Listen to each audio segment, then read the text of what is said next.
Introduction du livre des Actes, 8e section.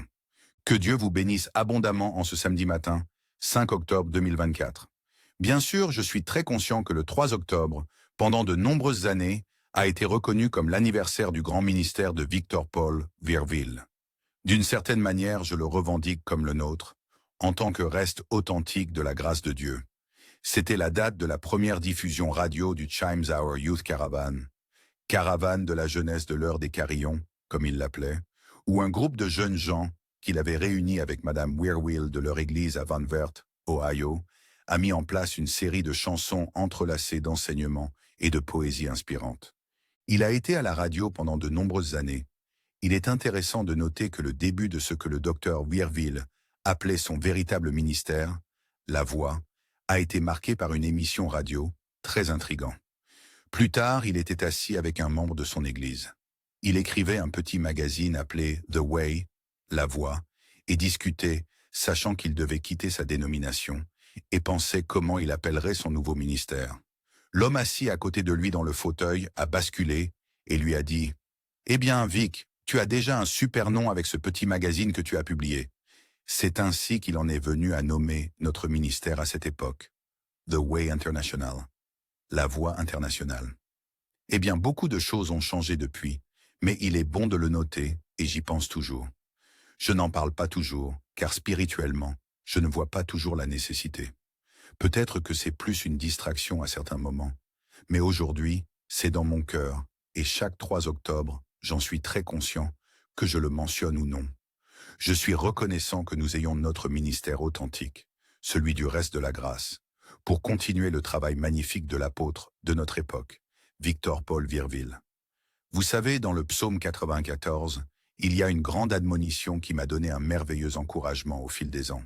Ce psaume entier l'a fait.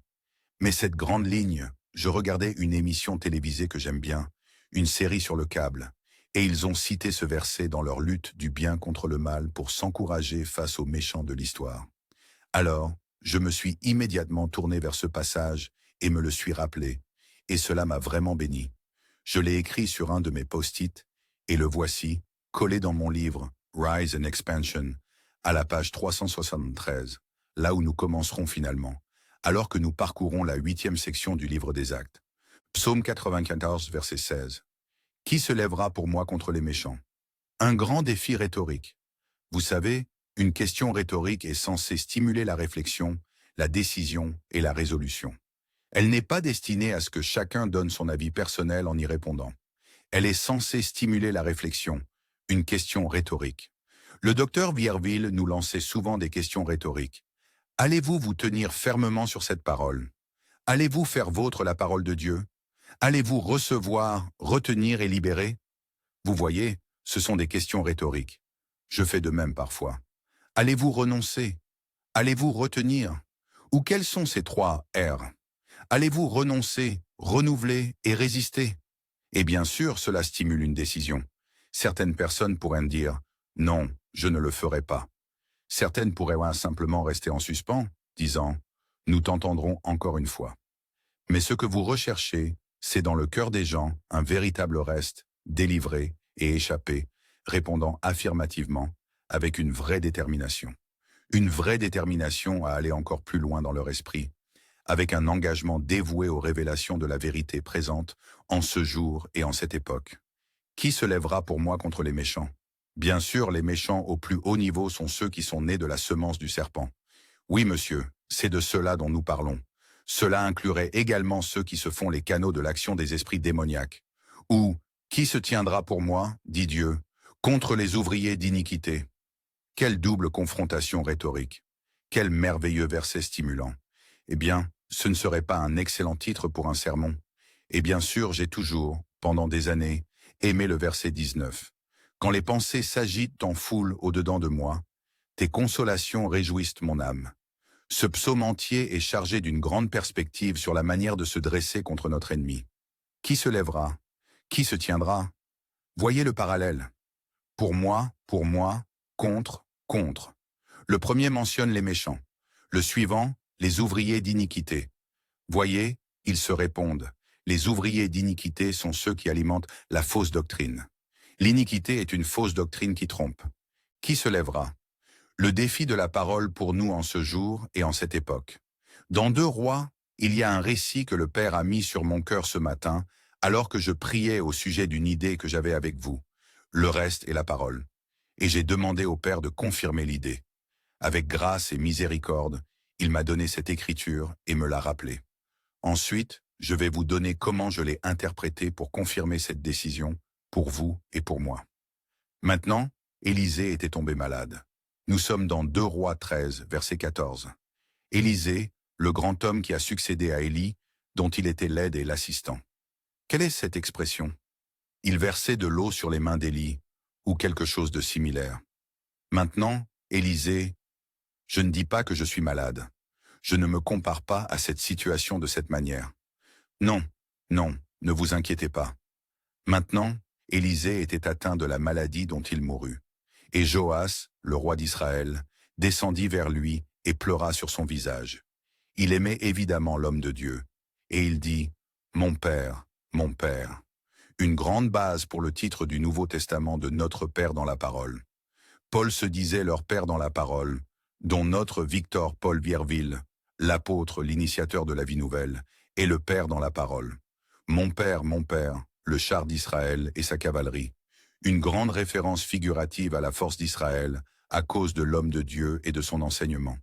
Et Élisée lui dit, « Prends un arc et des flèches. » Voyez, un arc et des flèches se traduiraient symboliquement et spirituellement par le javelot de l'esprit et le disque de la croyance dans l'allégorie de l'athlète de l'esprit d'Éphésiens 6 et d'autres passages.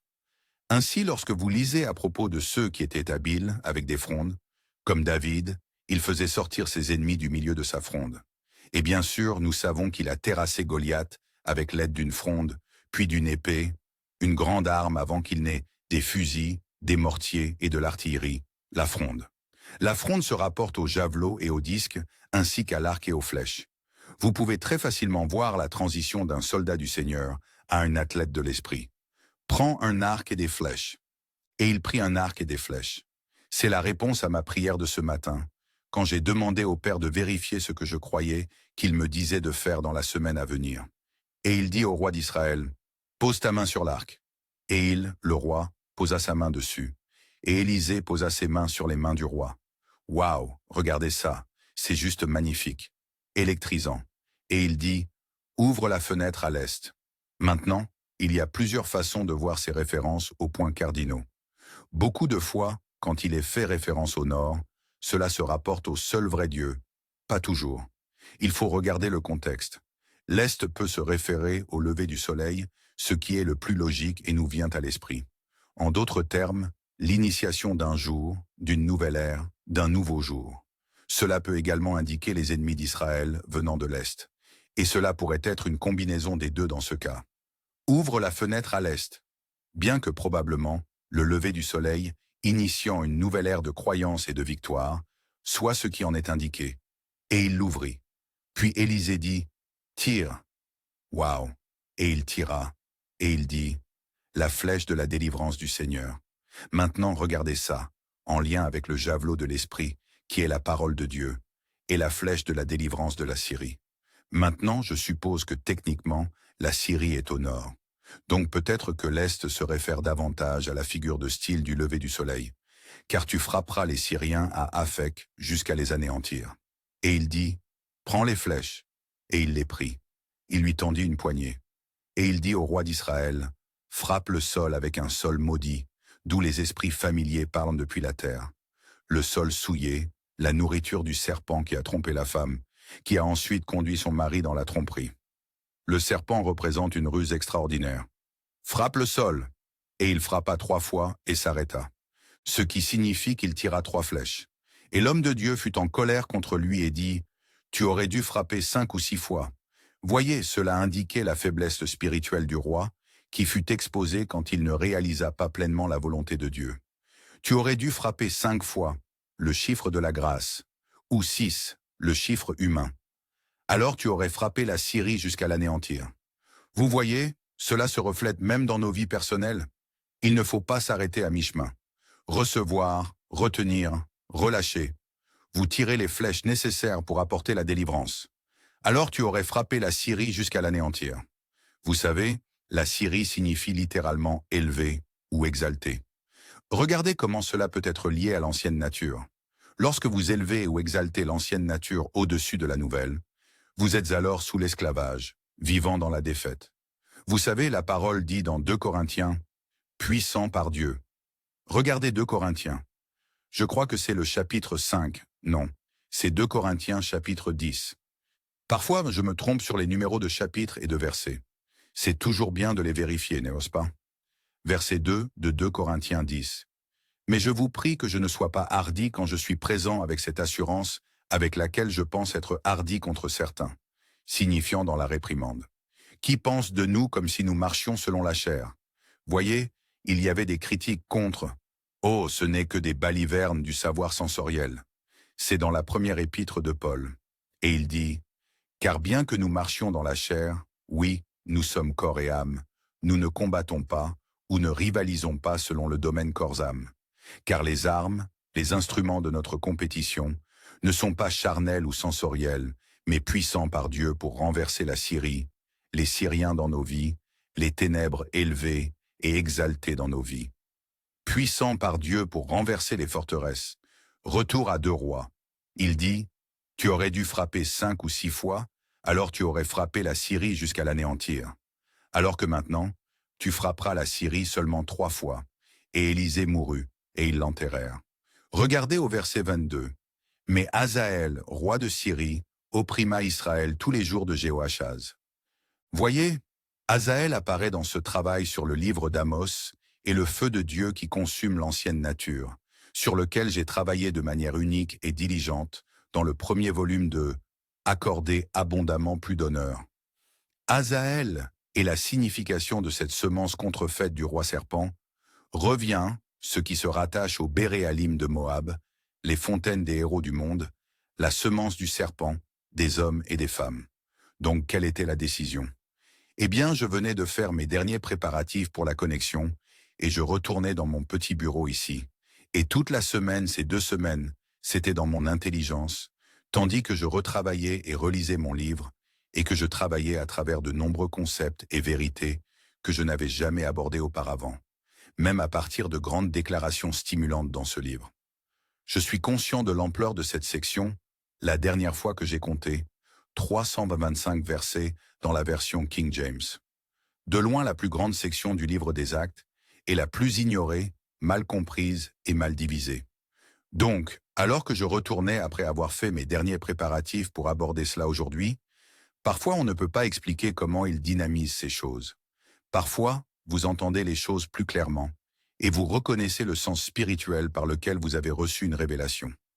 Mais d'une manière ou d'une autre, je savais juste, pourquoi ne pas faire une semaine dans la parole, où je pourrais traverser cette 8e section dans la semaine à venir, au lieu de l'étaler sur plusieurs samedis pour faire un vrai travail et être spirituellement satisfait d'avoir fait le travail que le Père voulait que je fasse à ce moment de nos vies. Pourquoi pas dès cette semaine, du lundi au vendredi, 19 h, heure de l'Est. Nous essaierons de nous en tenir à 1 heure. Je ne veux pas que ça dure trop longtemps chaque soir. Ça va demander de l'endurance. Nous commençons lundi soir et nous continuons jusqu'à, comme disait mon père, aller jusqu'à entendre du verre. En d'autres termes, nous continuons jusqu'à ce que j'ai fini. Je ne sais pas, peut-être que nous n'aurons pas besoin de 5 nuits, mais en lisant ce passage sur le fait de frapper le sol 5 ou 6 fois, peut-être que je deviens trop spirituel ici, mais ça m'a fait réfléchir quand je l'ai lu. Mais c'est le récit qu'il m'a donné pour vérifier que oui, c'était bien sa révélation pour moi de faire un travail approprié sur cette 8e section des Actes. Je ne veux pas être comme ce roi qui a coupé court. Donc, Dieu soit loué. Toutes les révélations sont par grâce. Toutes les révélations par grâce, comme nous l'a enseigné le docteur Victor Paul Vierville. Donc, je crois que c'est ce que le Père voudrait que nous fassions. Je vous invite donc, autant que vous le pouvez, à être avec nous du lundi au vendredi. Vous devrez peut-être manquer quelques matchs des séries de baseball, certains d'entre vous les gars, ou quelques matchs de la WNBA, basket pour les femmes, certaines d'entre vous les filles, ou quelques matchs de football, certains d'entre nous les gars. Mais ce sera notre jeûne, n'est-ce pas? Ce sera notre résolution, notre jeûne salé. Nous allons nous priver de quelques-uns de ces plaisirs culturels formidables pour plonger dans la grandeur de la parole autant que possible. J'ai parlé à Bruce et Valérie. Ils feront de leur mieux chaque jour pour sortir l'enregistrement le soir même après la fin. Mais s'ils rencontrent un problème, ils rencontreront un problème. Si vous ne l'obtenez pas ce jour-là, nous vous l'enverrons dès que possible. Mais nous ferons de notre mieux. C'est beaucoup de travail. Je leur ai demandé si cela allait les submerger et ils ont dit non. Donc, tout est en place avec nos techniciens qui nous aident à mettre en place la connexion. J'en ai discuté avec Steve Daniel, qui s'occupe de ces connexions pour cette semaine. Il est enthousiaste. Lui et Rose nous aident tout au long. Donc, c'est ce que je dis. Lundi, 19 h jusqu'à vendredi, 19 h, heure de l'Est. Faisons notre travail consciencieux sur cette 8e section. Qu'en dites-vous? Le psaume 107 est magnifique. Vous voyez, toutes ces écritures connexes me viennent à l'esprit quand je travaille sur cette 8e section. Tant de vérités sont dynamisées et prennent forme. Nous vivons dans cette 8e section des actes de bien des manières. C'est le nouveau commencement. Le reste est le nouveau commencement de Dieu. Et voyez, à bien des égards, quand vous pensez à notre travail sur 2 Timothée, l'Église en ruine, le psaume 107, certains d'entre vous se souviennent peut-être, avant que les ordinateurs ne soient utilisés pour tout, différents enseignants et conférenciers utilisaient ces... Je n'arrive pas à me rappeler du nom maintenant. Mais ils projetaient sur un mur quelque chose qu'ils avaient sur ces feuilles plastiques, avec une petite machine à projecteur. C'est ainsi qu'ils montraient leurs graphiques, diagrammes et points clés. Quand nous enseignions nos cours, je suivais les traces du docteur Weirville, et j'avais ces magnifiques posters sur lesquels nous travaillions pour marquer les points importants des sections, par exemple dans la série La voie de l'abondance et de la puissance. Et bien sûr, parfois, nous vous envoyons des graphiques, des aides à l'étude supplémentaires, des contributions supplémentaires, voire des photos et des illustrations qui soulignent les points que j'ai soulevés la semaine précédente. Et j'ai oublié le nom de ces choses, mais ils avaient ces feuilles plastiques, et la personne qui faisait la présentation les plaçait sur une table lumineuse ou une machine, et ça les projetait sur le mur. Parfois, ils utilisaient des superpositions. S'ils voulaient ajouter des éléments à leur graphique de base, il y avait un autre graphique, un graphique en plastique, qu'ils superposaient. Et je pense, quand je réfléchissais à 2 Timothée cette semaine, cette image m'est venue à l'esprit. C'est comme une superposition. C'est comme une superposition. 2 Timothée se superpose à cette 8e section. L'Église en ruine, je dirais, techniquement, 1 Timothée se superpose à la 7e section, le sommet de l'essor et de l'expansion. Évidemment, des éléments de chaque section se retrouvent dans toutes les sections, mais en termes d'intensité concentrée, l'Église en ruine se superposerait clairement à la révélation de la 7e section des actes, d'actes 16, 6 à 19, 19, puis résumé et conclu au verset 20 du chapitre 19. Et puis la superposition des vérités de 2 Timothée avec les 4 étapes vers la descente. Beaucoup d'entre vous sont au courant de tout ce travail que nous avons fait sur 2 Timothée il y a quelques années, viendrait se superposer à cette 8e section. Voyez, ce sont les choses que j'ai besoin de temps pour vous expliquer. Au lieu de toujours me sentir pressé, enfin, pas tout le temps, mais vous savez, c'est la plus grande section du livre des Actes de loin, et la plus ignorée, la plus silencieuse. Cela me rappelle le livre de Job. La plus grande section du livre de Job est l'échange entre Job et les misérables consolateurs, les consolateurs fâcheux, et c'est la partie la plus ignorée.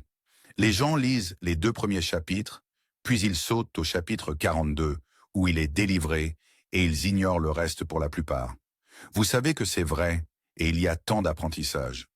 Regardez ce que Dieu, dans la plus grande partie de la première révélation écrite jamais donnée, traite, le croyant confronté et attaqué, et puis contrant les attaques des misérables consolateurs. Vous ne pensez pas que c'est une chose importante dans la vie? Vous et moi, qui avons vécu quelques années, savons que ça l'est. Peut-être l'avons-nous appris à la dure manière, mais nous aurions dû passer plus de temps à voir comment Job a géré les misérables consolateurs. Et c'est la partie la plus ignorée du livre de Job. Et puis donc, la partie la plus ignorée de ce livre, ce sont les 5 chapitres où ce fils d'un scorpion, Élihu, lâche toutes ses balivernes, mensonges, traîtrises, méchanceté, cruauté et flèches enflammées des méchants, du malin. Pourtant, la plupart des prédicateurs, 99% des prédicateurs, théologiens, ministres et soi-disant hommes saints, si vous faisiez un sondage et leur demandiez si Élihu était un véritable homme de Dieu, diraient oui, 99%. Et cela montre comment la semence du serpent non seulement se cache dans nos vies, mais se cache aussi dans la parole, là où les gens ne reconnaissent même pas les enfants du diable, parce qu'ils ne travaillent pas la parole avec logique et résolution. Ils ne travaillent pas la parole comme enseigné par l'apôtre de notre époque, comme établi par ma vie et mon ministère. Ils ne travaillent pas correctement la parole. Ils ne pensent pas de manière saine. Ils peuvent aimer Dieu de tout leur cœur et de toute leur âme, mais pas de toute leur pensée et de toute leur force, car ils ne divisent pas correctement ou droitement la vérité. Élihu est le plus traître de tous, pire que n'importe lequel des misérables consolateurs, les 3 amis de Job, qui, eux, se sont finalement humiliés. Pas Élihu, Dieu l'a ignoré. Dieu ne veut même pas en parler. Il était tellement plein de balivernes. Il n'a même pas laissé Job répondre à Élihu. Il s'en est occupé lui-même. Une fois qu'Élihu a finalement soufflé tout son air chaud dans les environs, alors le Seigneur l'a confronté dans ses grands chapitres 38, 39, 40, 41, etc. Les chapitres 40 et 41 sont peut-être la conclusion lorsqu'il a décrit les 13 animaux exposant l'adversaire, sa nature traîtresse et ses ruses. D'accord, psaume 107, verset 9. Car il satisfait l'âme languissante. C'est toi, c'est moi. Qui se lèvera pour moi contre les malfaiteurs? C'est moi. Cela doit être toi aussi. Qui se lèvera pour moi contre les ouvriers d'iniquité? Ce sont eux qu'il satisfait, dans leur désir ardent, leur faim et leur soif de justice, selon Matthieu 5, 6. Et il remplit l'âme affamée de bonté. Regardez Matthieu 5. Jésus-Christ est la clé maîtresse pour l'interprétation de la parole. Si tu ne divises pas correctement Jésus-Christ, tu ne peux pas diviser correctement la parole. Et où en est la plupart de la chrétienté concernant Jésus-Christ? Exactement, ils l'appellent Dieu. C'est la pire manière de voir Jésus-Christ. Il vaudrait mieux le voir comme un simple homme bon. Tu penserais probablement plus logiquement dans la parole, mais même ça, c'est faux. Ils vont d'un extrême à l'autre. N'est-ce pas ce que les esprits diaboliques font de mieux? Pousser l'air à l'extrême fanatique. Les proverbes disent « Ne regarde ni à droite ni à gauche, mais garde tes yeux droits devant toi. » Tu ne vas ni à un extrême ni à l'autre. Voir Jésus-Christ comme un simple homme bon, bien sûr, c'est faux. Il a dit « Je suis le chemin, la vérité et la vie. Nul ne vient au Père que par moi. » Alors un seul verset réfute cette idée, avec toute la stupidité qui va avec, où ils veulent le mettre sur le même pied que Bouddha, Mahomet et certains autres imbéciles. Non. Et pourtant, je dirais que c'est encore pire de polluer fictivement, faussement et de façon invasive l'esprit en l'élevant au rang de Dieu. Maintenant, tu as 3 dieux. Tu n'as pas un seul vrai Dieu. Et cela biaise vraiment et corrompt la logique de quiconque pense qu'il va diviser correctement la parole. Jésus-Christ est la clé maîtresse pour l'interprétation de la parole. Quelle était cette grande phrase de Victor Paul? Nous sommes tous en puissance pour une vie en abondance. Dis-moi ce que tu penses de Jésus, et je te dirai jusqu'où tu iras dans la vie plus abondante. Eh bien, c'est toujours vrai comme je viens de l'expliquer. Matthieu 5, verset 6. Heureux ceux qui ont faim et soif. De quoi? De justice, pas d'iniquité. L'iniquité est une fausse justice, basée sur les doctrines et les commandements des hommes et des femmes, basée sur les rituels et cérémonies religieux, basée sur les mythes et fables qui ont fait tomber l'Église du 1er siècle au 4e niveau de dégradation. Ils ont des oreilles qui démangent pour des mythes et des fables. Avoir faim et soif de justice, car ils seront rassasiés. Regardez comment cela fait écho au psaume 107. Encore une fois, verset 9, « Car il satisfait, il satisfait. » Voyez, le chiffre 8 signifie la satiété, la surabondance. D'un point de vue biblique, cela signifie la graisse. Maintenant, ce n'est pas considéré comme une chose positive dans notre culture. Mais dans l'Ancien Testament, avec le contexte agricole et les troupeaux, c'était la graisse qui donnait la saveur aux viandes. C'est la graisse qui était le parfum agréable brûlé en sacrifice. Les parfums agréables du tabernacle et du temple. Donc, dire que quelqu'un est gros spirituellement est un compliment. Vous vous souvenez, le docteur Earl disait « Devenez gros et gras spirituellement ». Voyez, il parlait bibliquement. Il parlait bibliquement. Maintenant, dans notre culture, cela ne résonne pas dans l'esprit des gens comme cela devrait, parce que notre pensée est enracinée dans notre culture. C'est la vie, je suppose. Donc je dis souvent, devenez grand et fort, soyez renforcés. Cela ne contredit rien de ce qu'il disait, mais son illustration de devenez gros et gras spirituellement est ce chiffre 8, la satiété, la graisse et tout l'accent sur la surabondance. Bollinger, dans Number in Scripture, nombre dans les Écritures, fait un beau travail sur cette terminologie. Mais rassasié, la 8e section est celle de la satiété. Dans notre marche personnelle devant Dieu, parce que rappelez-vous, la 8e section parle de la vie d'un seul homme. Les 7 sections précédentes parlèrent de la montée, de l'expansion, de la santé globale et de la plénitude de toute l'Église fonctionnant comme le corps de Christ. La 8e section parle d'un individu. Maintenant, on peut voir cela négativement d'une certaine manière, mais dans l'ensemble, c'est très positif, car cela nous ramène à notre Jéhovah, notre Elohim, notre Père céleste personnel. Dieu, en relation avec ses enfants dans une alliance, est Jéhovah. Et cette 8e section révèle plus que toutes les autres. Tout cela est basé sur la connaissance des 7 premières sections. On ne doit pas les éliminer de nos esprits. Vous verrez que, comme j'ai écrit le livre, je rappelle souvent aux lecteurs les vérités des 7 premières qui sont élevées et mises en lumière dans notre marche personnelle, surtout dans la 8e. C'est la satiété de l'âme languissante mentionnée, dans le psaume 107, 9. Un autre grand exemple de la façon dont l'Ancien Testament est là pour notre apprentissage. Et il rassasie l'âme affamée de bonté, ceux qui sont assis dans les ténèbres et dans l'ombre de la mort, liés dans l'affliction et le fer. Le docteur Earl nous a appris, il y a des années, que quand la parole dit qu'ils sont assis dans les ténèbres, cela ne signifie pas ce que nous pensons avec le parler en langue. Cela signifie que les gens ont abandonné. Ils ont presque totalement abandonné. Ils sont prêts à s'allonger dans les ténèbres. Ils sont prêts à rendre l'âme, à abandonner la vie, à renoncer à tout espoir. Et il écrit dans « Le style de vie d'un croyant » qu'une des raisons pour lesquelles le suicide est un péché, c'est qu'il présuppose qu'il n'y a plus d'espoir. Et c'est un mensonge. Il y a toujours de l'espoir. Il y a toujours une promesse de Dieu qui peut sortir quelqu'un de là. Le suicide est basé sur le fait qu'une personne est convaincue par une attaque spirituelle qu'il n'y a pas d'issue. Aucune issue. Voyez-vous? Il y a toujours une issue. D'accord, assis dans les ténèbres signifie qu'ils ont presque complètement abandonné, mais la parole et la lumière peuvent même les atteindre.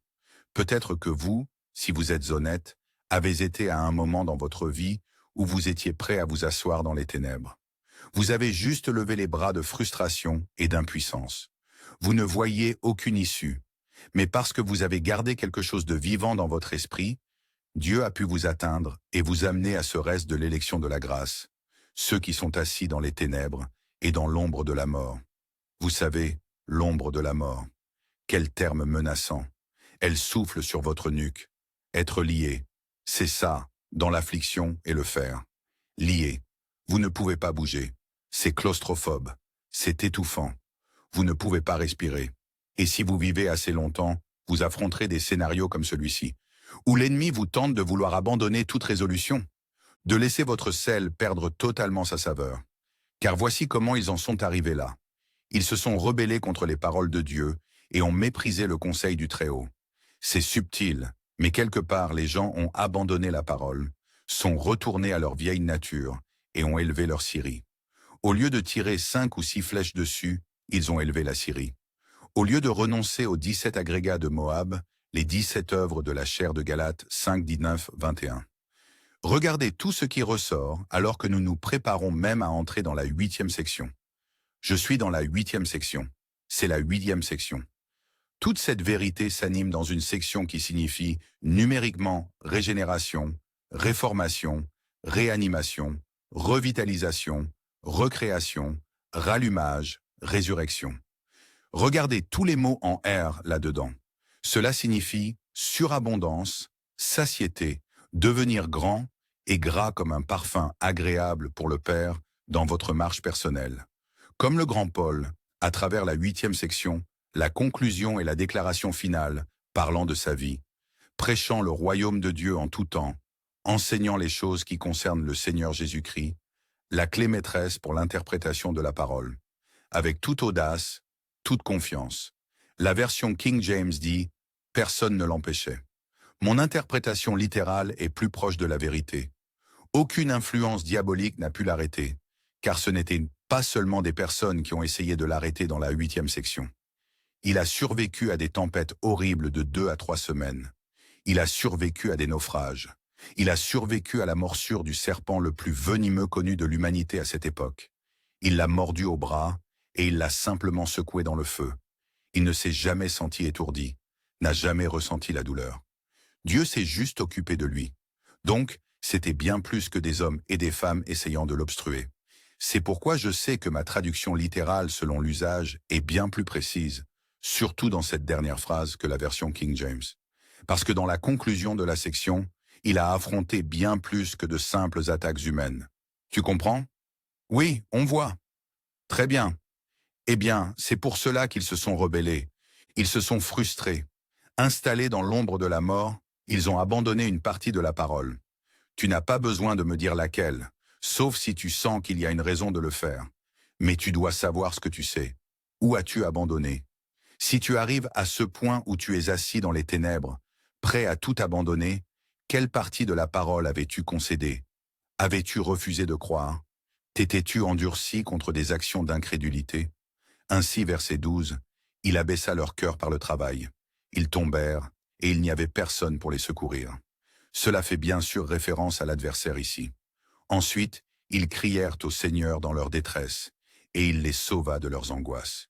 C'est le mot pour pression mentale en grec. Il les sortit des ténèbres et de l'ombre de la mort, et brisa leurs chaînes, comme le grand Galates 5:1. Regarde ça. Alors que je tourne vers Galates, je veux vous rappeler que 6 des 7 épîtres de la grâce ont été écrites dans cette 8e section. Bon sang pour que des gens agitent simplement la main comme une bande d'imbéciles et disent « Oh, Paul s'était planté ». Cette section n'a aucune valeur. Quel idiot, quel crétin. Pourquoi écouterais-tu quoi que ce soit venant de quelqu'un qui dirait « Je ne sais pas, qu'est-ce que je raconte ?» Pourquoi écouterais-tu quelqu'un qui dirait quelque chose d'aussi stupide? Voilà, c'est dit. C'est là que 6 des 7 épîtres de la grâce ont été reçus par révélation. Dieu a enregistré toute cette magnifique gestion publique des Écritures, ces apologies. Pourquoi les aurait-il enregistrées si elles n'étaient pas utiles pour la doctrine, la réprimande et la correction dans la parole inspirée par Dieu?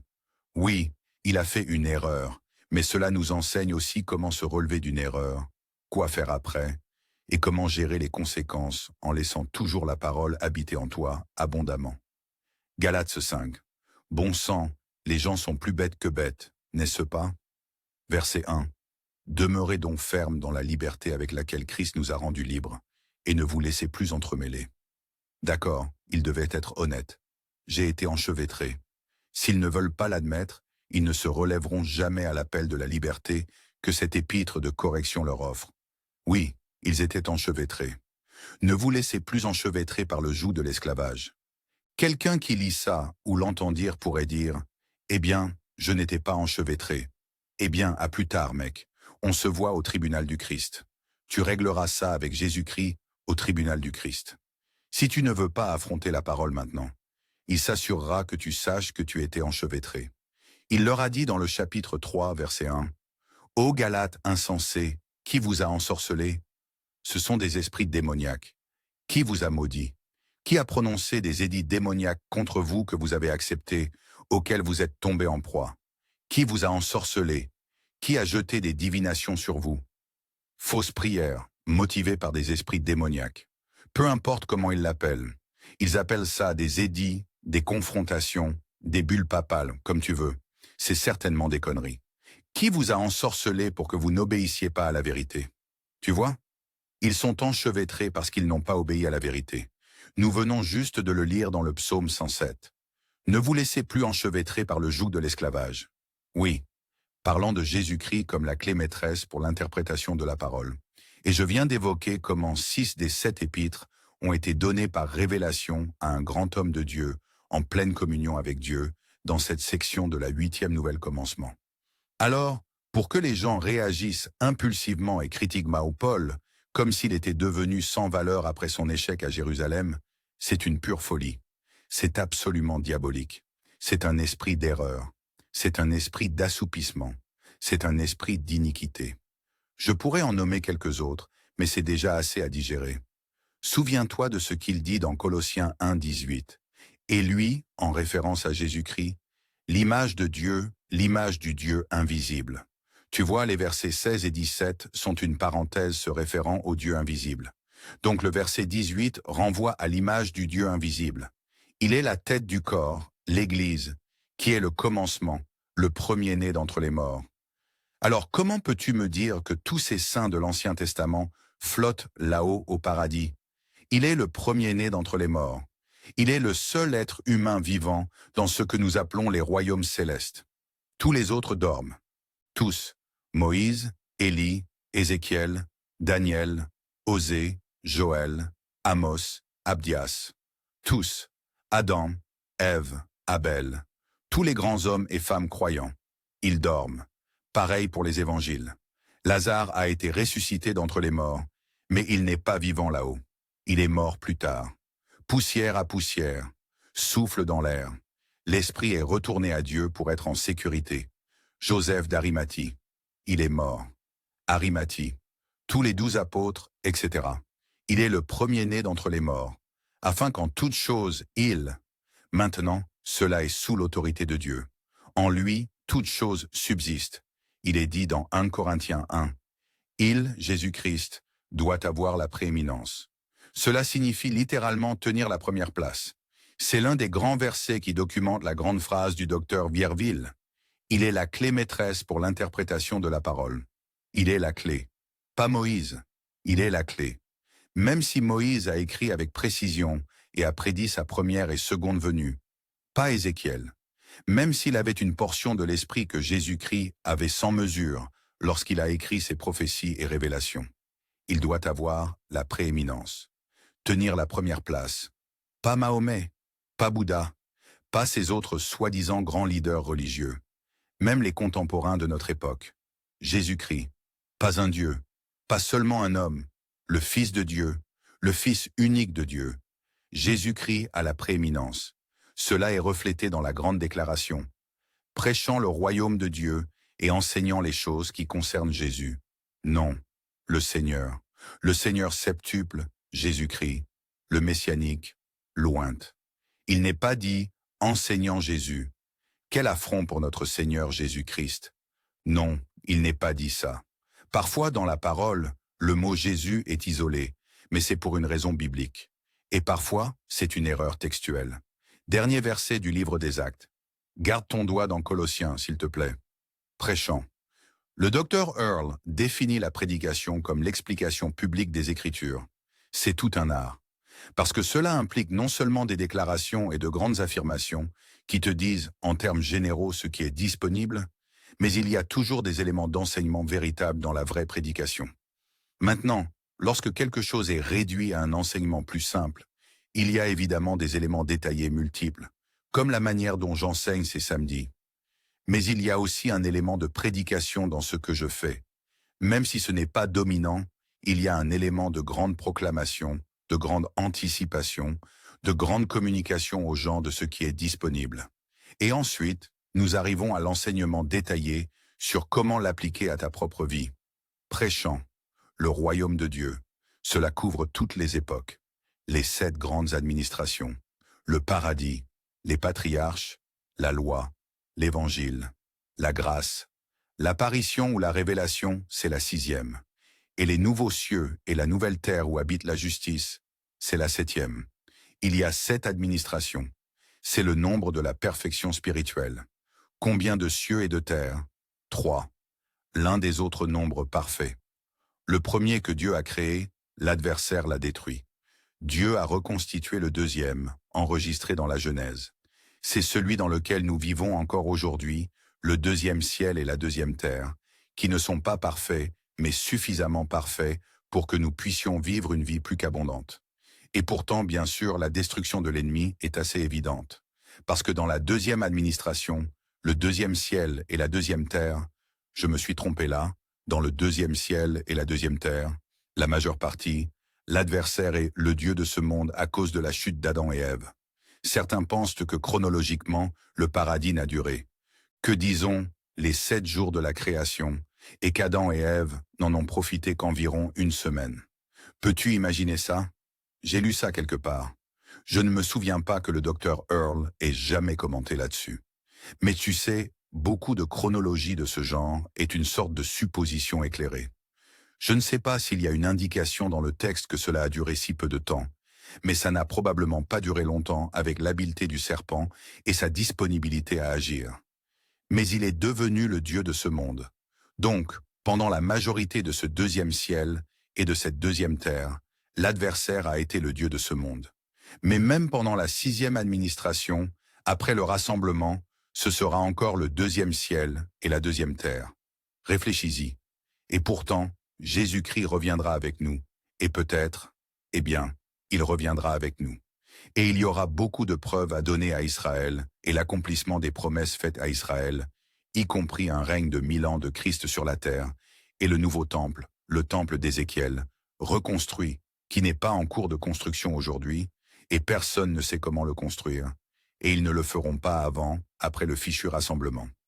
Tout cela n'est qu'un tas de bêtises. Ils perdent leur temps pour un tas de rien. Mais tu vois, section 8, tout cela fait partie de la section 8.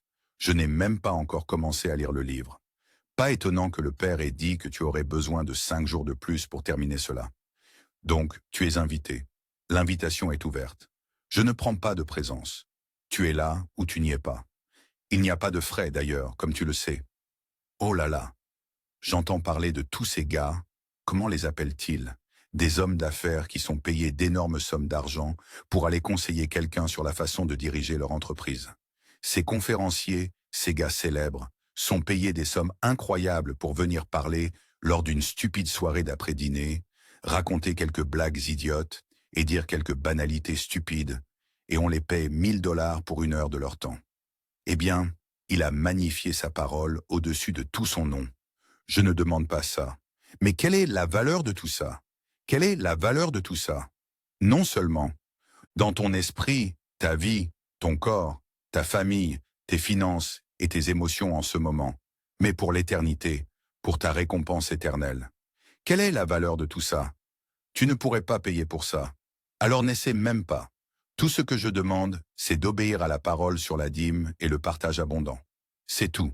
Ce n'est pas trop demandé par rapport à cette culture et au prix qu'ils mettent sur certaines choses. Ils perdent des quarterbacks 50 millions par an pour s'asseoir sur le banc et tenir un presse-papier. Oh mon Dieu, c'est totalement disproportionné les gars, cette culture dans laquelle nous vivons. Eh bien, il est le Dieu de ce monde, et ce monde n'est pas ma maison. Je ne fais que passer. Mes trésors sont quelque part au-delà du bleu. Les anges m'appellent de la porte ouverte du ciel, et je ne me sentirai plus jamais chez moi dans ce monde de perdition. Voilà.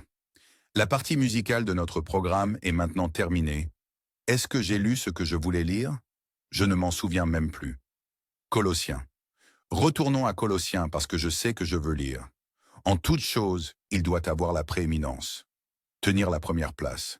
Quelle belle section. Souviens-toi, je t'ai dit que 6 des 7 épîtres sont écrites dans la section 8. Regarde le verset 25. Eh bien, commençons par le verset 24. Qui maintenant me réjouit dans mes souffrances pour vous, et je complète dans ma chair ce qui manque aux afflictions de Christ, pour le corps, qui est l'Église en Galatie. C'est pourquoi techniquement j'ai été fait ministre, son ordination. Selon le mot dispensation signifie administration. De Dieu, en référence au grand mystère, l'administration. Qui m'a été donné pour vous, jusqu'à toi. Eis, E-I-S. Et regarde cette grande phrase que la plupart n'ont jamais remarquée. Pour remplir. Le docteur Earl a fait une grande étude sur le mot « rempli à déborder ». Rempli. Pléro signifie « rempli à déborder ». Pléro. P-L-E-R-O. Pléto. P-L-E-T-H-O. Le O long signifie « rempli à pleine capacité ». C'est pléro. Pléro. Pour accomplir. Remplir la parole de Dieu à pleine capacité. Cela confirme qu'il a complété les 7 épîtres dans la 8e section.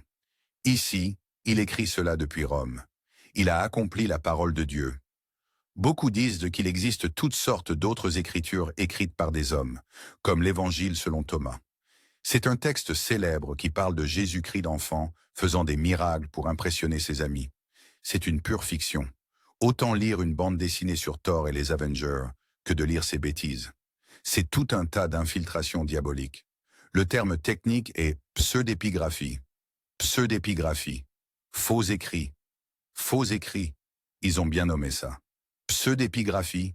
Pseudo. Pseudographia. Le mot graphia. Le mot pour écrire. D'où vient graphite? Les crayons sont faits de graphite, non? Graphia est le mot grec pour écrire où il est écrit. La pseudépigraphie, ce sont des faux écrits. Il y en a des tas qui circulent. Paul a accompli la parole.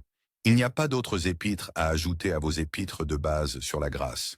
Nous savons maintenant, chronologiquement après la fin du livre des Actes, mais le docteur Virville a confirmé cela à partir des travaux de Bollinger et de Koné-Baranhausen, qui ont une belle chronologie à la fin de leur livre. Cela a eu lieu après la fin du livre des Actes. Rappelez-vous, le livre des Actes ne s'est pas terminé avec la mort de Paul. Non. Après la fin du livre des Actes, il a reçu les révélations 1 et 2, ainsi que les lettres à Timothée, Tite, Philémon et la magnifique révélation des Hébreux. D'ailleurs, je pensais à ceci. La mauvaise décision de Paul d'aller à Jérusalem, ce que la chronologie de Koné-Baranhausen dit, lui a pris environ 1 an pour aller d'Éphèse à Jérusalem. Je ne savais pas ça. Je viens juste de le découvrir cette semaine. Mais en tout cas, ça montre qu'il réfléchissait beaucoup à cela et considérait toutes les confrontations et les conseils qu'il avait reçus de ne pas y aller. Mais il y est quand même allé.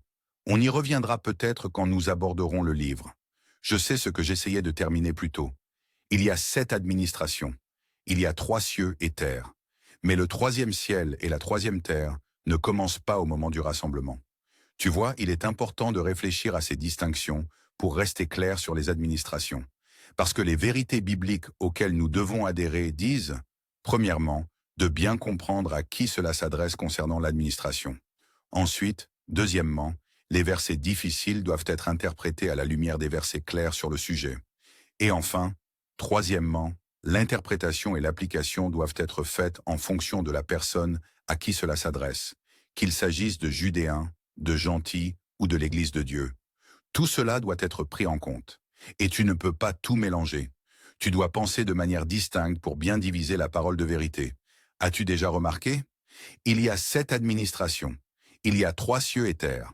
Le dernier, le 3e ciel et la 3e terre, sera combiné avec la 7e administration, le nouveau ciel et la nouvelle terre où habite la justice. Même ce nombre 10 est fantastique parce que c'est l'accomplissement d'un cycle. Waouh! Tu vois, quand tu y réfléchis en détail, tu es tellement béni. C'est comme le disait souvent le docteur Earl. Parfois, je dois demander à Dieu de ralentir. Je ne peux tout simplement pas suivre toute la chaleur de la parole qu'il veut me montrer et qu'il me révèle. Je dois ralentir, reprendre mon souffle, manger un sandwich, faire quelque chose, marcher dans la maison, regarder un match de football. Waouh! N'est-ce pas incroyable ce verset Colossiens 1, 25? Ce qui m'a été donné pour vous, pour remplir à pleine capacité la parole de Dieu. 6 des 7 épîtres de la grâce. Les Thessaloniciens ont été écrits dans la 7e section. La première a été écrite vers 52-53 après J.C. Les 6 suivantes, 3 d'entre elles ont été écrites avant qu'ils ne se rendent à Jérusalem. Romains, 1er et 2e Corinthiens, et Galates. Ce sont 3 épîtres. Clairement, il aurait partagé cela avec l'Église de Jérusalem autant qu'ils l'ont permis. Mais ils étaient tellement ancrés dans la loi qu'ils ont essentiellement fermé leurs oreilles et l'ont contraint à prendre un vœu de naziréat de l'Ancien Testament, le liant au légalisme de l'époque, ce qui l'a mis dans de gros ennuis. Mais 6 des 7, les 6 épîtres aux Romains, Corinthiens, Galates, ont été écrites avant qu'ils ne se rendent à Jérusalem. Après avoir été emprisonné à Rome, il a écrit Éphésiens, Philippiens et Colossiens. Il a passé 2 ans incarcéré à Césarée. Pourquoi ne les a-t-il pas écrites là-bas? Question intéressante. Je suis sûr qu'il réfléchissait. Je suis sûr qu'il priait. Je suis sûr qu'il travaillait la parole dans son esprit. Tout cela était nécessaire. Mais idéalement, souvenez-vous, Dieu aurait voulu qu'il reste à Éphèse. Il aurait peut-être écrit ses épîtres plus tôt. Mais finalement, parce qu'il a été fidèle, parce qu'il s'est relevé et qu'il a marché, Nous avons reçu le programme complet et final de la position et de l'état du croyant dans 7 épîtres de grâce. Eh bien, nous avons commencé, n'est-ce pas? Vous voyez, nous allons avoir besoin de quelques soirées cette semaine pour tout parcourir. Mais nous allons prendre notre pause de 15 minutes maintenant et revenir. Merci beaucoup. Je vous aime. D'accord, regardez le psaume 31. J'ai encore quelques points à souligner avant que nous ne commencions à lire la 8e section, qui est sur mon cœur ici. Ce grand psaume a été un réconfort et une bénédiction pour moi personnellement, comme je suis sûr qu'il l'a été pour beaucoup d'entre vous aussi. Nous commençons au verset 14 du psaume 31. « Mais je me suis confié en toi, ô Seigneur. » C'est Yahvé. C'est Dieu en relation d'alliance avec ses fils et filles. Cela implique une résonance personnelle, intime, profonde. Souvenez-vous, il est présent partout. Il est en nous. Il est autour de nous. Il travaille certainement en nous car nous sommes nés de nouveau de son don. L'acompte, la semence, Christ en nous, l'espérance de la gloire. Le docteur, où nous disions autrefois, il est plus proche que nos mains ou nos pieds. Il est plus proche que notre propre souffle. Oh, j'adore ces illustrations. Chaque fois que tu te sens, parfois selon la connaissance sensorielle, tu te sens loin du Père. Et pourtant, tu dois te battre contre cette idée fausse. Tu dois te battre contre ce mythe ou cette fable personnelle. Il est en toi. Il est énergisé en toi lorsque tu parles en langue.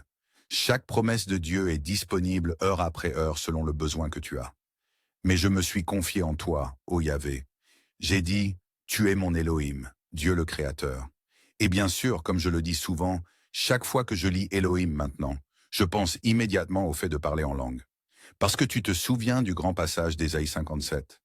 J'ai regardé encore cette semaine dans l'index des Écritures du volume 1, où l'on accorde plus d'honneur, et j'ai vu que je fais référence à cette écriture 3 fois dans ce volume 1.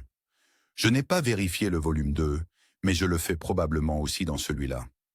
Quand j'ai découvert ce verset qui confirmait ce à quoi je pensais depuis quelques années, à savoir que parler en langue est littéralement un acte de création. Dieu crée littéralement en moi et en toi lorsque nous activons ce don.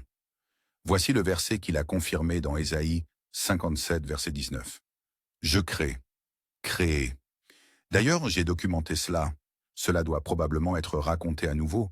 Mais la dernière fois que j'ai compté, j'ai documenté une forme du mot « créer » 21 fois dans Isaïe. 7 fois 3. C'est 2 nombres parfaits. N'est-ce pas quelque chose? Je crée. Je, c'est Yahvé Elohim. Contexte. Je crée le fruit des lèvres. Mon Dieu. Le fruit des lèvres, c'est parler en langue. Bouge tes lèvres, ta gorge, ta langue. La mécanique de la parole. Il active ce don en toi comme nous avons tous appris à parler en langue. Je crée le fruit des lèvres. Superbe figure de style. Puis il cite, ou plutôt, il énonce cela qui est plus tard cité dans Éphésiens. Ceci est cité dans Éphésiens. Paix, paix à celui qui est loin et à celui qui est proche. Celui qui est loin, ce sont les nations païennes. Regarde cette prophétie. Proche, c'est Israël. Dit le Seigneur Yahvé, et je le guérirai. Cela lie le concept de guérison, la 4e manifestation énumérée dans 1 Corinthiens 12. Les dons de guérison avec la création comme le fruit des lèvres dans la louange, la prière, le renoncement et l'intercession, ce que nous connaissons aujourd'hui sous le nom de parler en langue. Et regarde comme cela s'intègre magnifiquement. Parce que dans Ésaïe 28, et je fais référence à cela dans le livre, c'est la première écriture dont je me souviens lorsqu'il a commencé à parler de parler en langue. C'était la première écriture qu'il a lue, et c'était dans Isaïe il y a des années, lorsque j'étais dans mes années de recherche en exil là-bas, dans la grande région de Toledo, Ohio, et je travaillais à mon petit bureau là-bas. Cela m'a profondément touché que dans la vie abondante et puissante, le premier ou l'un des premiers, si ce n'est le premier, verset faisant référence au parler en langue qu'il a enseigné, était dans Isaïe. Et cela m'a montré. Et il doit y avoir des tas d'exemples. C'est ce qui m'a amené au mot « créer » qui m'a conduit au verset 57, 19. C'est ce qui m'a amené à Isaïe 2, 10, 4, 14 et au chapitre 8 d'Ésaïe. Oh mon Dieu, je suis devenu fou. C'était comme cette photographie où l'on montre une fleur poussant très rapidement. Boum, boum, boum, boum. Des lucioles dans l'air. Mais Ésaïe 28, 11. car c'est avec des lèvres balbutiantes et une autre langue qu'il parlera à ce peuple. C'est une prophétie. À qui il a dit, c'est ici le repos, c'est ici le rafraîchissement pour les lacets. Et cela représente les aspects rafraîchissants d'un sermon de Pierre cité dans Actes 3,19. Plus tard, cela est cité dans 1 Corinthiens 14. Des sections de cela sont citées. Donc, revenons au psaume 31. Tu es mon Elohim, mes temps sont dans ta main. Voici la grande phrase que j'ai souvent dans l'esprit. Parfois, tu te sens perdu dans une journée, ou perdu dans un événement, ou perdu dans une série de problèmes, peut-être des défis, des soucis. Et je me rappelle simplement, mes temps sont dans ta main, Père. Ta main. C'est là où tu veux que je sois. C'est ce que tu veux que je fasse. Le passé est passé. L'avenir, je n'en sais que très peu à part que le retour arrive. Mais mes temps sont dans ta main. Quelle réassurance. Quel rappel. Délivre-moi de la main de mes ennemis. Voilà. Le royaume de l'esprit. Éphésiens 6,12 le documente. Et de ceux qui me persécutent. Persécuter, souviens-toi, signifie littéralement poursuivre. Parfois, ils nous attrapent. Parfois, ils ne le font pas. À mesure que nous mûrissons, je pense de plus en plus que nous restons un pas en avant. Comme Paul, il est devenu plus intelligent, il est devenu plus sage. Ils ne l'ont pas attrapé dans des afflictions aussi horribles et terribles que celles que le livre des Actes décrit. Nous verrons cela dans la 8e section. Il apprend à saisir les avertissements. Pas qu'il n'ait pas remarqué certains avertissements précédemment. Souviens-toi, ils l'ont fait descendre par-dessus un mur dans Acte 9, quand il savait que des complots se tramaient pour le tuer. Mais à certains moments, il a raté des choses. Il a eu tous ses coups, ce qui ne pouvait pas être la volonté de Dieu. Mais Dieu l'a guéri à travers eux. Il l'a soutenu à travers eux. Il a eu des nuits sans sommeil et des veilles. Parfois, cela fait simplement partie du territoire. Certains de ses défis, ses détresses, ses afflictions. Mais il est avec nous. Il est avec nous. De la main de mes ennemis et de ceux qui me persécutent, fais briller ta face. C'est la grandeur de sa parole activée par le don du Saint-Esprit. Fais briller ta face sur ton serviteur. Sauve-moi à cause de ta miséricorde. Que je ne sois pas confus. Et je me souviens toujours de la grande définition de l'évêque Pilaï. Eh bien, maintenant je les mélange. Que je ne sois pas confus, c'était le docteur Virville. Pas déçu dans mes attentes. C'est ça. Parfois je confonds cela avec la phrase de l'évêque « Pilaï, sois de bon cœur », qui signifiait avoir tes pensées bien organisées. Mais que je ne sois pas confus était l'enseignement du docteur Virville. Pas déçu dans mes attentes. Quand mes attentes sont en accord et en harmonie avec notre Yahvé Elohim, mes attentes seront exaucées de manière abondante au-delà de tout ce que je peux. Demandez ou pensez selon Éphésiens 3,20, et elles travailleront toutes ensemble pour ce qui est spirituellement avantageux et admirable, une perfection qui appartient seulement à Dieu, comme le promet Romains 8,28, puis Éphésiens 5. Je veux relier cela à mes temps qui sont dans ta main, Éphésiens 5,14, dans le côté pratique de l'épître doctrinale aux Éphésiens. C'est pourquoi il dit, et il cite ici l'Ancien Testament, « Réveille-toi, toi qui dors, et lève-toi d'entre les morts. » Et ensuite il l'apporte à la nouveauté. « Et Christ te donnera la lumière. » C'est mon travail de me réveiller. C'est mon travail de décider. C'est mon travail de répondre à la question rhétorique. Qui se tiendra pour moi contre les malfaiteurs? Qui se tiendra pour moi contre les ouvriers d'iniquité? C'est ma réponse, ma détermination à cela. C'est ainsi que je réveille celui qui dort. Là où j'ai été somnolent, soporifique, distrait concernant certaines promesses de la parole. Et lève-toi d'entre les morts. La vieille nature est morte. Tu vois comment cela s'ajuste? Je ne suis pas physiquement mort, mais ma vieille nature est morte. C'est juste un cadavre qui essaie de me retenir. Donc, je la renonce. Je la désintègre jour après jour. Je renonce à la culpabilité du sang. Je renonce au sang corrompu, comme le dit Ézéchiel 16,6. Je renonce au péché et à la transgression dans lesquelles je suis né en tant qu'individu corps-âme, par les puissances de la nouvelle naissance, surtout en parlant en langue, en activant la vie éternelle, la lumière éternelle en moi, dans mon propre corps, mon propre tabernacle. Tu vois, je pensais à cela hier. Cela m'a frappé en pensant au système de délivrance. Je prends parfois ces prescriptions pour aider mon corps à mieux fonctionner pour différentes choses que l'on obtient en vieillissant, et tu as besoin de ces petites aides pour rester en forme à 100%. Et j'ai pensé, Cette petite capsule est un système de délivrance. Chaque nutriment, chaque élément a besoin d'un système de délivrance. Et c'est l'esprit.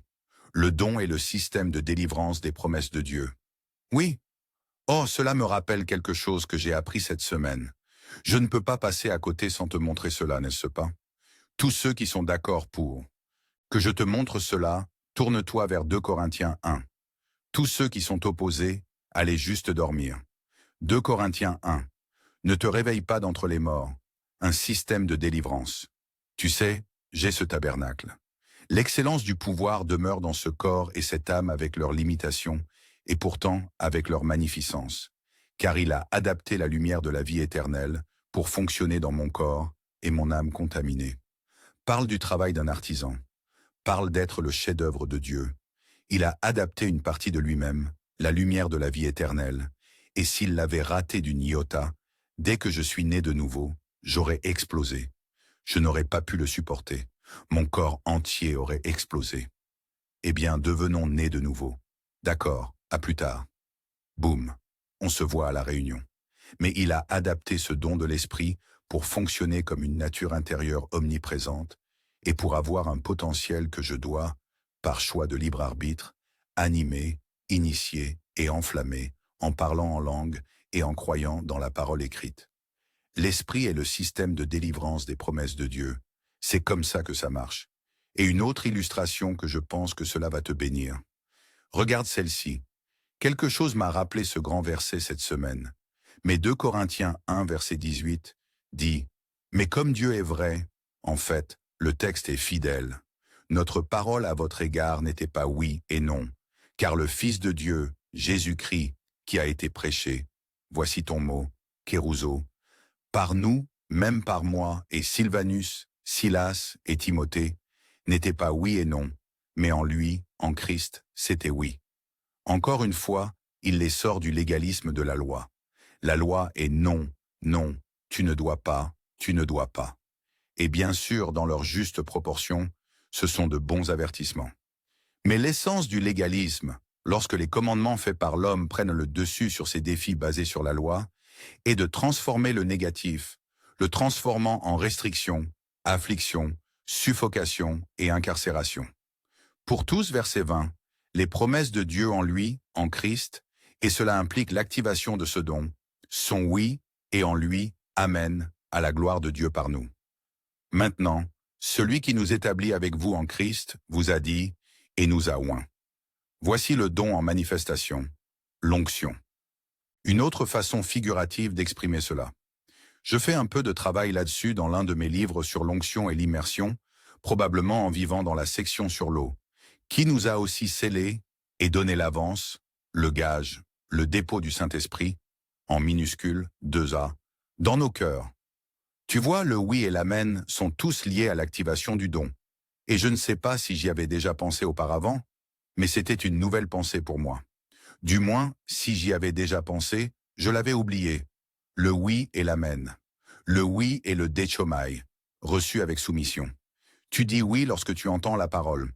Peut-être que tu es allé à ta première réunion de croyants, ou aux premières, et quand ils parlaient en langue et interprétaient, cela a juste soulevé ton cœur à travers ton crâne, comme cela l'a fait pour moi. Et tu sais qu'il se passait quelque chose de surnaturel là-bas, et tu voulais en avoir plus. C'était le déchomai. Et ensuite, j'avais besoin d'instructions sur comment je pouvais alors, lambano, recevoir en manifestation. C'est l'amen, l'établissement de mon appel, l'établissement de ma décision de me lever contre les malfaiteurs et les ouvriers d'iniquité et l'auteur de la mort. En lui, il y a oui, le déchomai, une réception subjective, et en lui, amen, lambano. Et ce processus se poursuit pour le reste de notre vie. Chaque fois que nous apprenons quelque chose de nouveau, cela commence par le déchomai. Cela commence par un acquiescement mental, un acquiescement du cœur, jusqu'à ce que tu puisses amener cette puissante promesse dont tu as pris conscience, peut-être pour la première fois, en manifestation dans la qualité de ta vie, ton enseignement, ton partage, ton témoignage, ta prière. Toute notre vie est un processus de déchomai à lambano, à déchomai à lambano. Mon Dieu, parlons d'un apôtre qui découvre la distinction. Parce que, je veux te mettre au courant, j'ai eu une petite expérience dans le dénominationnalisme, essayant de gérer le don de l'esprit dans le livre des Actes. Et j'ai été très bien mal enseigné en ce qui concerne le deuxième travail de grâce. C'est comme cela qu'il l'appelait, pour l'éliminer en tant que quelque chose d'inutile et d'optionnel quand ceux d'Acte 8 sont nés de nouveau, mais n'ont pas parlé en langue. Ils ont essayé de raisonner leur chemin pour éviter que les langues soient une nécessité pour une vie plus qu'abondante. Et le docteur Victor Paul Vierville était celui qui a mis cela ensemble. Je n'oublierai jamais ma première classe fondamentale. Il a enseigné le Dechomai et le Lambano, et je l'ai compris. Et je ne l'ai jamais oublié. Je l'ai compris. Cela explique tant de récits dans le livre des Actes qui ne sont rien d'autre qu'une pure confusion pour celui qui cherche. Et si tu ne reçois pas de réponse bientôt, quoi? Tu restes dans l'obscurité. C'est vrai. Eh bien, parbleu, regardons Ecclésiaste. Psaume, Proverbe, Ecclésiaste 11. Un verset intrigant. Je ne suis pas sûr de savoir s'il a beaucoup de signification, mais mon Dieu, il m'intrigue, surtout avec les chiffres. Ecclésiaste 11 dit « Lance ton pain sur les eaux, car tu le retrouveras après bien des jours. » Certains disent de qu'orientalement, cela signifie qu'ils transportèrent leur pain dans ces contenants circulaires, comme lorsque les enfants d'Israël ont quitté l'Égypte. Ils transportèrent leur levure, leur pâte de départ, dans ces contenants en cuir circulaire, scellés et imperméables. Aussi, des graines à planter. Et après un certain temps, si cela devenait trop lourd et qu'ils savaient qu'ils marchèrent le long d'une rivière où ils resteraient pendant de nombreuses heures, voire des jours, ils le jetèrent dans l'eau. Et ils savaient qu'ils le retrouveraient à un certain endroit en aval pour alléger leur fardeau. Lance ton pain sur les eaux, car tu le retrouveras après bien des jours. Mais voici celui-ci. Donne une portion. Le contexte du pain fait référence au pain de vie. Donne une portion à 7, et aussi à quoi? 8. Car tu ne sais pas quel mal harcelant viendra sur la terre. Waouh! Je pense que c'est une incitation spirituelle à avancer dans cette 8e section avec une grande détermination, avec la plus grande attention, le plus grand focus. Qu'est-ce que je vise? Dévouement. Quel que soit le jeûne nécessaire, quelle que soit la mise de côté des activités normales, tu dois mettre de côté pour la semaine prochaine, du lundi au vendredi. Ça en vaut la peine. Ça en vaut la peine. Et si tu ne peux pas pendant cette période particulière, tu as les enregistrements qui arrivent. Et cela vaut la peine de mettre cela de côté pour une attention totale. Donne une portion de pain à 7. 7 est le nombre de la manifestation du discernement des esprits, ce que nous faisons. Et aussi à 8, l'initiation d'un nouveau départ. Bollinger traite dans son livre sur les chiffres que 8 est en réalité 2 chiffres. En raison des 7 jours de la semaine, 8 prendrait la nature du nombre un réenflammement. Le 8e jour, il était déjà debout et ressuscité dans son nouveau corps. Parce qu'il s'est levé le dernier jour, il s'est levé le samedi précédent. Souviens-toi, c'était la résurrection, la nuit précédente, au 7e jour. Eh bien, cela a du sens, ressuscité au 7e jour. Je ne sais pas si j'y avais déjà pensé. Le 8e jour était l'initiation d'un nouveau jour, un nouveau jour. Et cela pourrait également être lié ici. Car tu ne sais pas. Tu ne sais pas par expérience quel mal harcelant viendra encore sur la terre où nous vivons. Eh bien, je pense que tu serais d'accord avec ça, n'est-ce pas? Mais ce que je sais, aussi par des expériences gnosco, c'est que le Père me préparera toujours à cela tant que je continuerai à marcher fidèlement. Comme je l'ai souvent dit, après ces brèves remarques d'introduction, allons à la page 373 de notre livre. Et j'espère que vous avez profité des sites web que Bruce et Valérie ont envoyés dans un récent email. Si vous les avez manqués, alors vous ratez quelque chose. Assurez-vous de lire ces informations en détail. Souvent, elles fournissent des réponses aux questions que vous vous posez en vous baladant. Ils vous ont donné plusieurs sites où d'autres résidus nous ont envoyé des copies à vendre. Des copies d'occasion, je suppose, de mon livre « L'essor et l'expansion de l'Église chrétienne ». Et si vous avez besoin d'aide pour le payer, faites-le moi savoir. Parce que je crois fermement, comme beaucoup d'entre vous le savent par expérience, en 2 Corinthiens 8, surtout si vous avez fidèlement donné votre dîme et partagé abondamment. Mais même si ce n'est pas le cas, ce n'est pas grave. Si vous avez besoin d'aide pour le payer, faites-le moi savoir et je m'en occuperai. Mais ici, dans 2 Corinthiens 8, il est dit « Car je ne veux pas, au verset 13, que d'autres soient soulagés et que vous soyez chargés. » Vous savez, en ce qui concerne les dons, il s'agit ici d'un partage abondant, mais d'une manière équitable. Que maintenant, à ce moment, votre abondance puisse fournir leurs besoins. Besoin fait référence à une déficience. Que leur abondance, et c'est le mot de Jean 10, vienne aussi souligner que leur abondance puisse également fournir votre déficience, afin qu'il y ait égalité. C'est l'égalité spirituelle. Et je suis plus que disposé à partager l'abondance qui m'est partagée. Beaucoup d'entre vous le savent par expérience. Mais si vous avez besoin d'aide pour l'obtenir, certains d'entre eux demandent des prix ridicules pour le livre. 50 $. Eh bien, je pense que cela vaut ce prix, mais je comprends si vous ne l'avez pas. Un gars m'a dit que l'un d'eux essayait de demander 100 $. Eh bien, j'apprécie son évaluation, mais c'est un peu ridicule. Mais si c'est le seul que vous pouvez trouver, je suis heureux de vous aider avec ça. Pas si c'est 1000 $ cependant. C'est un peu trop. D'accord, respirons profondément. Prêchez et enseignez avec toute audace le fondement de la régénération. Et vous pourriez fournir n'importe lequel de ces synonymes que je vous ai donnés auparavant. Réforme, résurrection, le fondement de l'abondance, le fondement de ou dans la prévalence. J'adore ça. Le sommet de l'ascension et de l'expansion a déjà été exprimé dans Actes 19-20, le 7e résumé conclusif. Dans l'Église dans son ensemble, la parole n'a pas monté et n'a pas été étendue à un plus grand degré que ce que dit le 7e résumé conclusif. Ainsi, la présence d'une 8e section semble nécessiter une compréhension et une explication unique. Mon Dieu, c'est un euphémisme. J'ai même souligné cela dans mon propre livre, même si je l'ai écrit, parce que cela se démarquait. Cela nécessite effectivement une compréhension et une explication unique. C'est une excellente façon de le dire.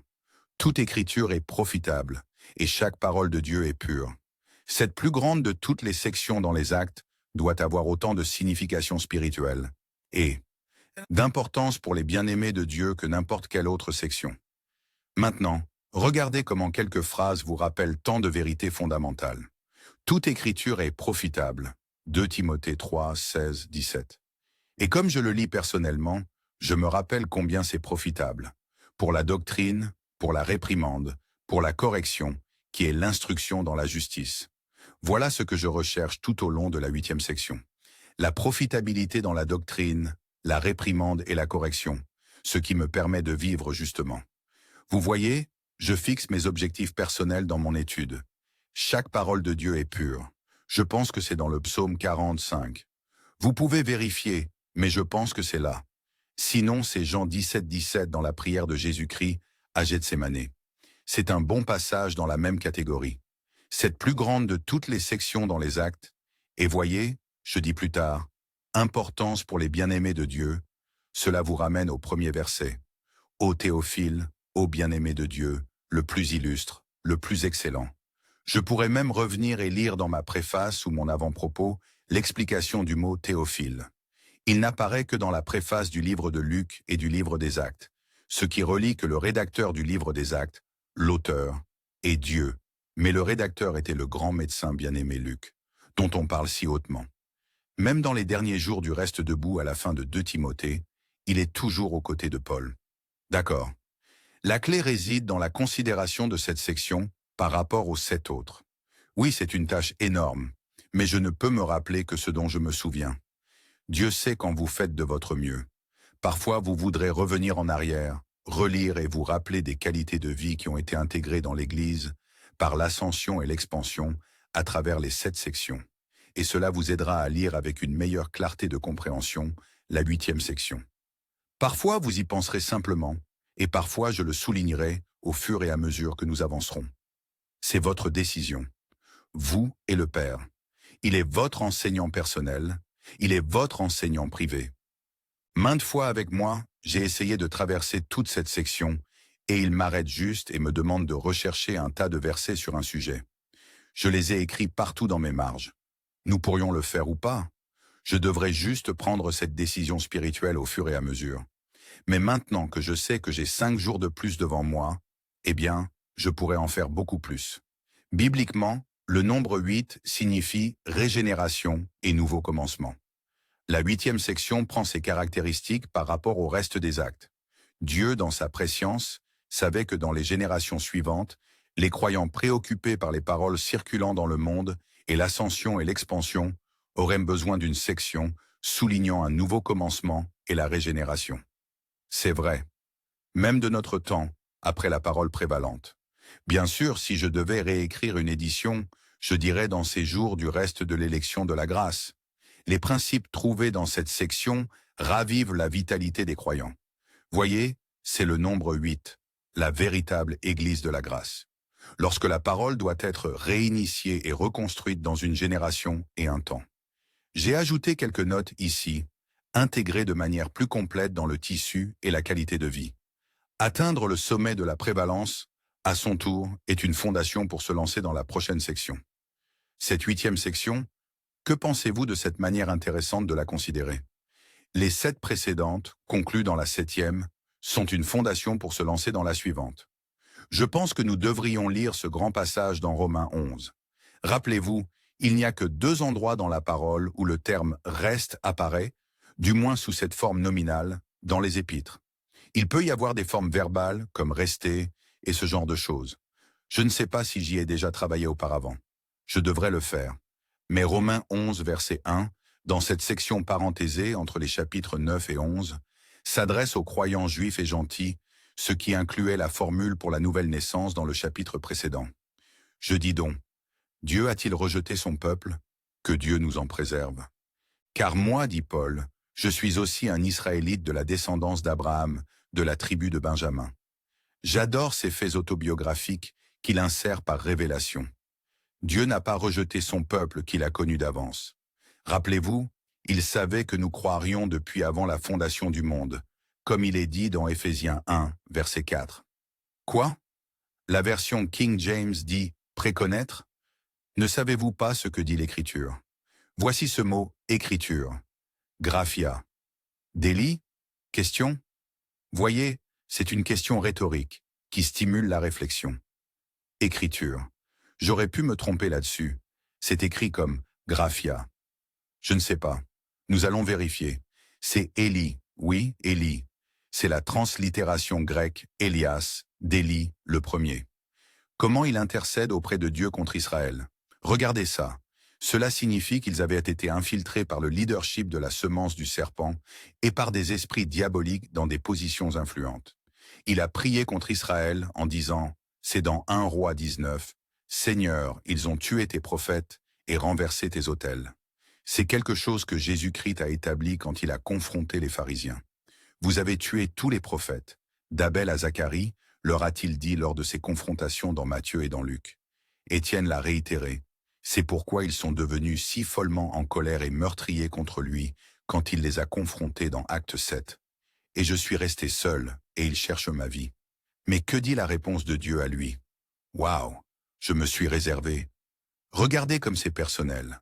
Donc vous savez que c'est Jéhovah, Elohim qui parle. Je sais que c'est Jéhovah à cause de l'intimité de l'alliance avec un fils ou une fille.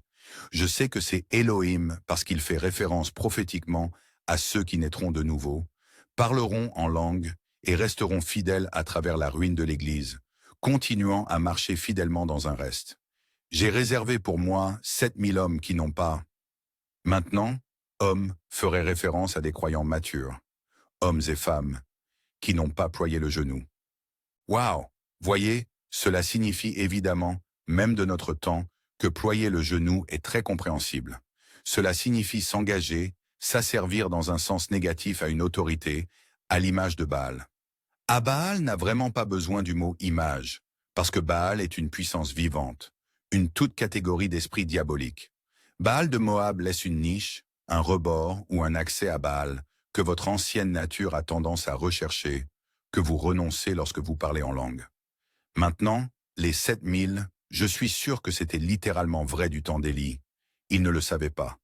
Et ce que vous ne savez pas par vos propres sens, connaissances ou diligence, vous pouvez le savoir par révélation. Il pensait qu'il était seul. Dieu lui a ouvert l'esprit. Jéhovah Elohim lui a ouvert l'esprit en disant « J'ai 7000 en Israël qui n'ont pas plié le genou devant Baal. » Maintenant, ce mot, comme il est un éternel maintenant, est maintenant dans notre époque. Post-1er siècle, post-livre des Actes, en 8 sections. Ce mot est probablement figuratif, car c'est le nombre parfait multiplié par l'impact. Que ce soit réellement ce nombre, je ne pense pas que ce soit l'essentiel. mais c'est le nombre idéal. Des milliers en font un impact. Plus grand est celui qui est en vous que celui qui est dans le monde. Un homme de vous chassera 1000. N'oubliez pas que cela est dit dans l'Ancien Testament. Alors qu'en est-il de notre époque, quand vous renoncez aux choses cachées, quand vous révoquez l'opération des esprits diaboliques dans votre communauté, dans votre domaine, dans votre environnement, lorsque vous, en marchant avec le Père, parlez contre ces puissances des airs qui s'efforcent d'attaquer et d'infiltrer? Vous savez, nous avons eu ce grand ouragan, et à ma connaissance, notre peuple resté a été très bien pris en charge et épargné. Bien sûr, tous ne l'ont pas été. Il est toujours le Dieu de ce monde. Il est toujours l'auteur de la mort. Nous avons de la peine pour les gens. Mais en vérité, chaque promesse de Dieu est disponible pour quiconque souhaite y croire, et notre reste s'approprie ses promesses. Je crois symboliquement et spirituellement que nous avons 7000 hommes et femmes matures qui n'ont pas plié le genou devant le possesseur. Voilà ce que signifie Baal, le possesseur, l'asservisseur, le maître, le faux Dieu appelé Baal ici. Et notre impact résonne jour après jour et devrait continuer. Ainsi alors, regardez ceci. En ce moment présent aussi, il met le mot « aussi » après cette phrase pour s'assurer que nous qui avons des yeux pour voir et des oreilles pour entendre, ne le manquons pas. En ce moment présent aussi, il y a un reste, selon l'élection non pas de la loi, mais de la grâce. La loi est venue par Moïse. La grâce et la vérité sont venues par qui? Jésus-Christ, le prééminent, celui qui occupe la première place. Quelle phrase! Mon Dieu, je pourrais réfléchir à cette phrase pendant quelques heures. Toutes les sections de la parole. Et si c'est par la grâce, alors ce n'est plus par les œuvres? Sinon, la grâce n'est plus de la grâce. Mais si c'est par les œuvres, alors ce n'est plus de la grâce? Sinon, l'œuvre n'est plus une œuvre. Que dire alors? Israël n'a pas obtenu ce qu'il recherche. Mais l'élection, ceux qu'il a connus d'avance, l'ont obtenu. Il parle du corps du Christ. Et il exhorte les croyants juifs et gentils à se réveiller et à répondre à l'exhortation du chapitre précédent, Romains 10, 9 et 10. Mais l'élection l'a obtenu, et le reste a été endurci et aveuglé. Voici, selon qu'il est écrit, Dieu leur a donné l'esprit d'endurcement, l'esprit diabolique. Vous pourriez mettre Dieu en minuscule ici. Ce serait exact.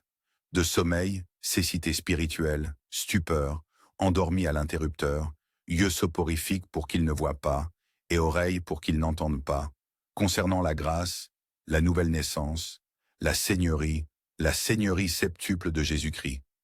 Il n'y a que deux voies possibles, la seigneurie septuple ou le spiritualisme, l'adversaire sous une forme contrefaite, familière ou autre. Ici, il mentionne Baal, qui inclut plusieurs fausses étiquettes de Dieu et d'idoles depuis les temps bibliques jusqu'à ce jour. Et David dit que leur table soit un piège, c'est-à-dire leurs offrandes aux idoles, et un piège et une pierre d'achoppement et une rétribution pour eux. Que leurs yeux soient obscurcis pour qu'ils ne voient pas et qu'ils plient leur dos jusqu'au sol. Et ensuite, il continue. Voyez, tout cela a pour but de convaincre logiquement les gens de faire de Jésus leur Seigneur. Parfois, faire naître à nouveau les gens est grandement sous-estimé. Le type de connaissance et de perspective dont vous avez besoin pour avoir vraiment fait de Jésus votre Seigneur et croire de tout votre cœur que Dieu l'a ressuscité d'entre les morts. Et tout cela est reflété, par exemple, dans cette grande épître de l'Église qu'est Romains, qui fait partie de l'accomplissement de l'ensemble de la parole. Je pense que nous allons nous arrêter là. Par la miséricorde et la grâce de Dieu, nous reprendrons lundi soir à 19 h, heure de l'Est. Même procédure pour vos appels. Et nous commencerons à la page 374 avec la prédication et l'enseignement. J'aurai peut-être quelques brèves remarques préliminaires, comme vous pouvez vous y attendre. Mais je suis reconnaissant que vous croyez avec moi dans cette aventure. Merci pour votre amour, votre attention et votre cœur humble pour cette parole. Que Dieu vous bénisse abondamment. À lundi soir.